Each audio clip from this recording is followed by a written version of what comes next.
Aloha. This is Hanabara with a true story.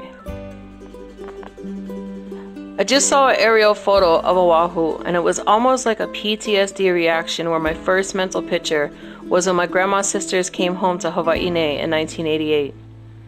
They were so excited when I left Philadelphia and so broken when they returned.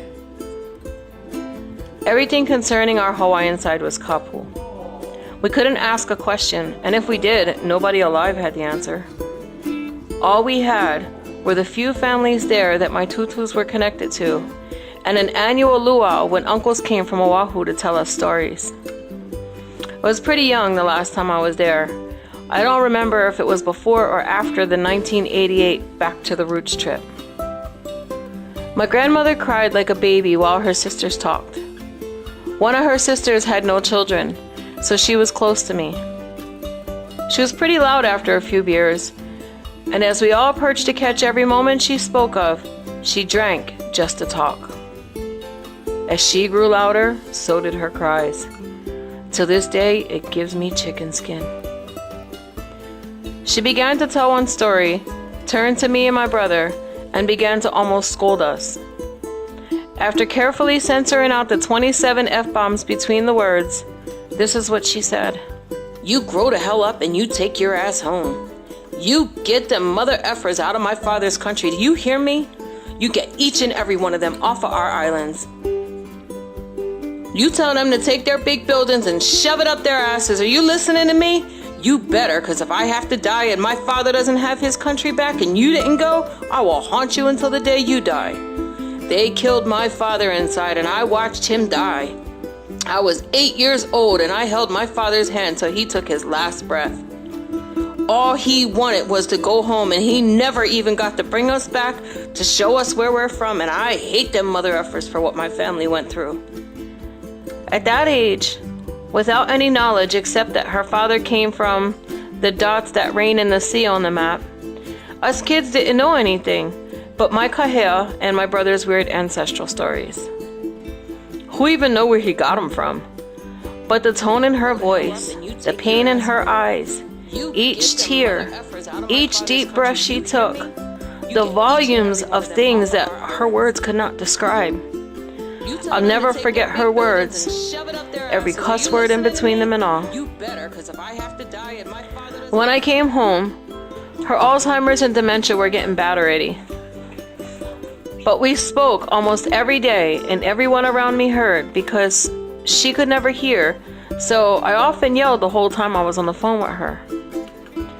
Every day she forgot that I was a grown woman already with kids and back home in Maui, which is our family last name, her last name.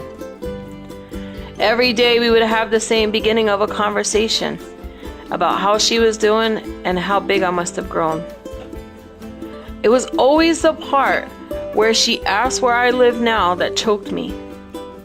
I would remind her every time she asked that I moved back home to Maui to raise my kids and keep my promise. You know, the one from that day back in 1988. Ever since that day, my brother and I made it our long-term goal to set our family up with the family business there so that they could sustain and we could go home. She gave us specific instructions, so we planned to go home young in order to still be youthful and strong when we carried out her orders. It didn't happen that way, and only I made it, but it is what it is. I stood, even if I stood alone. After we got past the "how are you" parts, she would ritually ask where I live now, and I would ritually answer Maui. Her response was adorable each time. She'd get confused and tell me, "I know who I am," and she would ask me again until I would say, "No, Hawaii dot." She would choke up and say the exact same thing that she said that day in 1988, and she would follow it up with the ancestral knowledge. And if I ever followed up by asking her what she was telling me, it was like I interrupted her spirit and it would all go away. She passed a little over a year ago, but I began to notice something. Every time I go to Oahu, I get that same feeling she described as the plane begins to land. The same tears stroll down my eyes and I can still feel her pain. It is the most beautiful feeling because that pain is knowing that she's with me, knowing that my ancestors are with me, knowing that I am never truly alone. Tonight, as I was scrolling down my Instagram feed, an aerial shot of Oahu came up, and I felt that lump in my throat. The one that reminds me of my purpose, my cause, my deepest connection with the masterpiece of all creation. And for that I stand, Get them mother even effers out of if my I stand father's country. alone. Do you hear me? You get each and every one of them off of our islands.